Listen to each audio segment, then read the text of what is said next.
Un barista 22enne ed un 19enne, entrambi albanesi, residenti rispettivamente a Bibione e Cornuda e senza nessun precedente penale alle spalle, due insospettabili che in realtà si occupavano di fare i corrieri della droga dalle province di Venezia a Treviso.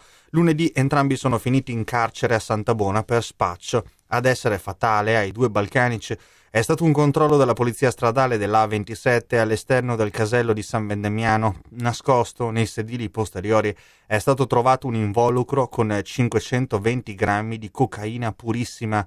Ad insospettire gli agenti impegnati ad effettuare un controllo nei confronti di un altro automobilista è stato il comportamento particolarmente nervoso dei due stranieri che viaggiavano a bordo di una Alfa 165 blu di proprietà della cugina di uno dei due. Nel bagagliaio rinvenuta anche una mazza da golf.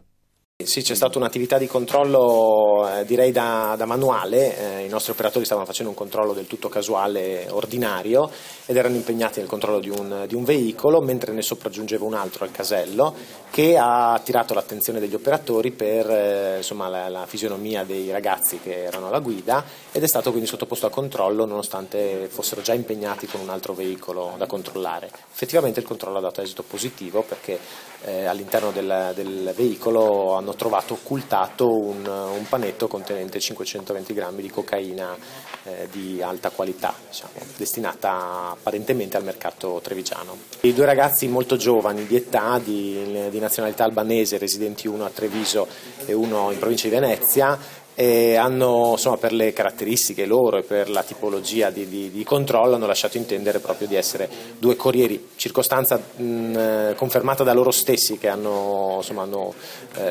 prime domande degli operatori hanno subito detto di essere stati impegnati in questa attività di trasporto di questa sostanza. Apparentemente, viste le caratteristiche dell'occultamento e delle modalità del trasporto, sicuramente non era destinato a un viaggio lungo. Gli stessi nell'immediatezza hanno riferito che era sostanza destinata al mercato locale.